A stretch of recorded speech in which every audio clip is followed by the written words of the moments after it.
Thank you so much for making Locked On Auburn your first listen every single day. Kyle Rush, Auburn message board legend, the Charlie 5, hanging out with us. As far as guys that really stood out to me, like I can't stop thinking about Horatio Field's role in this offense. Yeah. I mean, I think there's a real shot at the end of the season that he's statistically wide receiver 2. He'll definitely be wide receiver 3.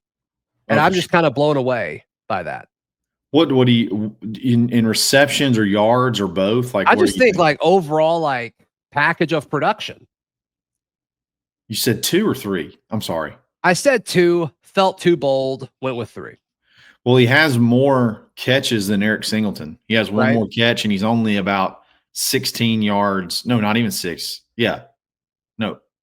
Yeah, 16 yards shy of his. I mean, he's got more touchdowns this year than Coleman, right? Like, I mean, he's gonna be. I don't know. Were we talking about the wrong trio? We might have season where the trio of we discussed was Coleman, Singleton, and Simmons.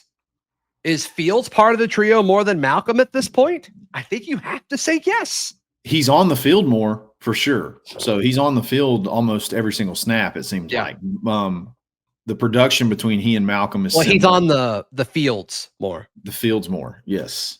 It's fitting, very fitting. Literally, no. He's been impressive. He is definitely your big possession receiver that you were hoping to get. I want to see Jackson trust him. And that's a big part of this. He looks for him whenever you got to have a big conversion. He definitely is not afraid to look that way. I want to see a little bit more in his skill. I want to see a little bit more of his skill set. It's a lot of comebacks. It's a lot of stuff like that on the outside. Like I want to see him. I'd love to see him over the middle a little bit, which we're not sending anyone over the middle at this point in time because the defenses aren't really giving it to us. But I want to see his skill set open up a little bit. But right now, I'm with you. I'm shocked at how involved he is. Yeah. Yeah. If they want to stay on the fields, throw to Fields. Throw to Field. There you Horatio Fields. There you go. There you go. If you want to keep the defense off the fields, throw it to Fields. Who impressed you the most on Saturday? This is obvious, but I mean, Xavier Atkins has been stud, a complete stud. It's funny. I watched the post-game presser, and someone asked Hugh about Xavier Atkins, and he said, "Yeah, he's TikToking it up in there in the locker room, like he's fired up." Just he's like, "I think I even got in one of those videos." He was fired up, man, and he was all over the place. I mean. Tell me if you felt any different when we added him. I never expected him to be a starter. Like I didn't expect him really. He felt like a lottery pick the whole time. I mean, that's how LSU felt about him. Like all these traits, all this athleticism, but just hadn't really put it together yet. It was all cloaked with ifs. If he does this, if he puts it together, it could be big, which to me screamed, okay, not this year. Yes, exactly. And we were wrong. Yeah. We were totally wrong. Yeah. Goodness gracious. I mean, his impact, I think Daryl said it on the Sunday show, but like he's everything I thought Caleb Wheatland was going to be. Wow. I mean, he's making it seems like every play, like he's in on every single play. It's the speed. We knew speed would be there. But my gracious, I mean, he's like the third highest. If you look at guys that have the most snap counts, he's got like the third most high snap counts, and he's like the highest PFF grade on the team. If you look at snap count, he's the third highest snap count. Jay Crawford's up there.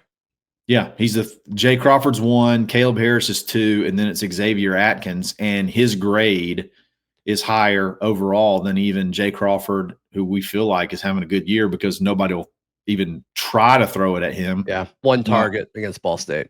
Insane. Yeah, and Caleb Harris. So it's he's basically one of your best defenders right now. Yeah, if I knew nothing about Auburn football, like it's just like, hey, turn this game on. You know nothing about the context of any of these players. You're thinking Xavier Atkins is one of the highest recruited guys on the team. You're thinking that. Yep. And what's funny is he's even outshining DeMarcus Riddick, who is not having a bad year by any means, but Xavier Atkins is just making plays. Like he's getting back there and he's making plays and he's finishing off tackles and his speed is incredible. He's just all over the place. I've just been so blown away at his production over the first 2 games. In particular, this last game, he's something special, man. And he's got so much time left. You want to know how he knows like where the ball is going? How? X marks the spot, baby. I was waiting for the punchline. I knew it was coming. That was pretty good one. Yeah, it was pretty good. It just came to me. Yeah, X marks the spot. Yeah. And it just so let's happens, just let that sit for a second. Just so happens before we move on to somebody else who impresses, let's just let that sit for 1 second. That was good.